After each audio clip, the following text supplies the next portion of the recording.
So this is going to be a quick overview of the BMW heated steering wheel, preceding a retrofit project, which is going to place this steering wheel, which is from a 2006 BMW X3, onto my 2001 330i sedan. Basically, we're going to go over the 4 elements of the heated steering wheel as BMW used them in the square airbag standard package steering wheel. As you can see, we have the airbag with the button pods, most specifically the heated steering wheel button, which is something you definitely need. The heated element ring, which comes with the package. If you get one of these steering wheels, make sure you get everything together. It's better that way, because these parts are kind of hard to track down if you get like pieces at a time. And behind this is 2 more elements, which is very integral to the retrofit project and integral to the system working well in your car. And I noticed not a lot of other write-ups online for the heated steering wheel retrofit mention those elements, so I'm gonna go over them a little bit. Immediately, a lot of E46 fanatics, you'll notice that this wheel, just looking at it and maybe holding it after driving your car, is a little bit bigger in diameter. I couldn't believe it at first. I sensed it when I put it when I put it in my car when I was driving it home from picking it up. It was bigger after driving my car for a while. I took measurements of the diameter across, and I took measurements of this thing, the top arch, which seems to be bigger for some reason. I'm not sure if it's to see the X3, X5 cluster. The X3 and X5, I'll note here, share the same steering wheels from, I think, 2000 on to like 2006, 2007, when they facelifted or modified the X6, facelifted the X3 and changed over the X5 to the new edition X5. So this arch seems to be much bigger, and I measured across here and this bit there.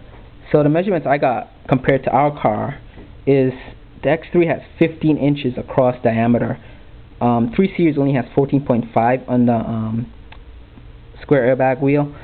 14 inches across the top arch going across there. On our wheel, on this wheel, it's actually 14.25 inches and 5.5 up. And on our wheel, it's 5 inches. On the 3 Series, it's 5 inches here. This wheel is 5.5. Not sure why BMW did that, making this wheel bigger, maybe because it's going into a bigger vehicle, whatever. So that's just something to note if you're interested in this retrofit and you don't really want a bigger wheel, because you like a smaller, sportier steering wheel that's easier to drive and do sportier driving. I mean, this wheel is still small. I mean, it's not like super big. It's not like a truck wheel or anything like that. It's very comfortable. It really doesn't feel much bigger than what we have in our car, what we have in the 3 Series right now. So, gonna go into this. On the front face, you'll see the button for the heated steering wheel, which is gonna be a steering wheel icon itself with 2 arrows pointing up, squiggly arrows, and it's gonna be a little kind of dot, which is an LED indicator to let you know the heated element is on. The LED indicator is usually green when you click it. It's a nice clicky sound, and when it's off, it's just not on. It's, I guess, black. So it lights up green to let you know it's on. There's another similar wheel from the X3, X5, and also the 5 and 7 Series cars that people retrofit on, that has, instead of that, it has a different icon in that, a different button with a similar button with a different icon in that location, which is actually a circle with arrows going around. That's not a heated steering wheel. That's not a heated steering wheel button or button pod for a heated steering wheel. It's for the air conditioning and recirculation function, and it has nothing to do with heated steering wheel. I notice people sell that sometimes on eBay mistakenly as a heated steering wheel button or heated steering wheel altogether, but it's not. It has nothing to do with that. So do not buy that if you see that. Make sure it's a steering wheel icon with 2 arrows going up and some sort of LED indication to let you know it's on or off. Behind this, I'll show you the wiring real quick of the steering wheel airbag button pods.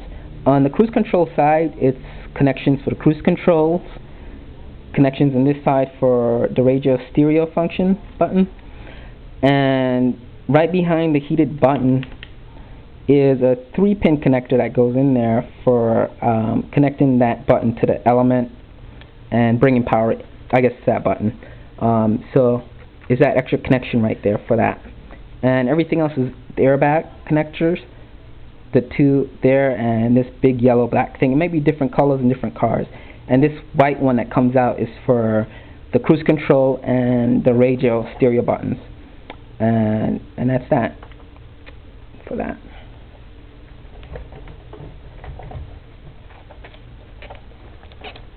On the back of the steering wheel, everything comes out of this hole on the top, and these connections goes into the slip ring.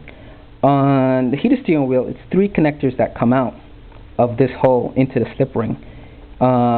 Your cruise control, steering wheel, stereo radio buttons connector, the airbag connector, which is the yellow colorful one, and a little purple 2-pin connector with a red and brown wire that's going to bring power and ground to, sorry if it's a little blurry, to the heated element of the wheel. And that goes into the slip ring, which also is going to be discussed later on why it's very important to get the correct slip ring for the heated steering wheel, and why only one type of slip ring works with the heated steering wheel. So open that up again. Inside the steering wheel, we come to the third element, which is the heart and soul of the heated steering wheel. Is I call the the wire harness for the heated steering wheel, which basically connects everything in sort of like this. It clips right in there in this mini package. This, I looked online, it doesn't seem to have a parts number or a name on any of the BMW websites, a parts manifest, and I'm not sure if it comes kind of with the wheel as one parts number, one package. So if you get a wheel, make sure it comes with this. It seems very important to connect in everything together. This connects to the button, the heated steering wheel button on the button pod. This connects to the slip ring that's bringing power and ground into the heated element. And inside here is some sort of circuit, very complex circuit. I'm not an electrical engineer, but this looks very important for sort of maybe controlling and regulating the heated element, making sure nothing is out of sync with anything else, and coordinating everything. A lot of write-ups online do not mention this part. I don't know why. I don't know if because maybe it's already integrated into the wheel and people overlook it, or people doing the write-ups tell you to buy this part, this 2-pin connector, which incidentally does have a part number etched in it. It has a part number, and you could get this at a BMW dealership. And I guess maybe the write-ups that came before mine maybe spliced this onto something else without using this, and I don't know if it would work, but I do notice a lot of people doing this retrofit sort of came across problems with the fuse burning out, or the heated element not turning off with the car. So this is very integral. Make sure your wheel comes with this part. In the wheel element itself, there is a 4-pin connector that is 3 black wires with 1 brown one that's in there. So make sure to look for that if you're buying one of these. And the wheel is light. It's not heavier, or it doesn't feel any different from a non-heated steering wheel, which is what I like. I don't want I don't want any trade-offs with this retrofit. The size alone is the only trade-off I probably contend with up until if I'll see how I like it, if it affects my driving or what. But that's pretty much it for part 1. In the next part, I'm gonna just gonna look at the slip ring, which is this part right here. I'm just gonna talk about that and sort of what it is, how to get it, and so forth. All right, bye.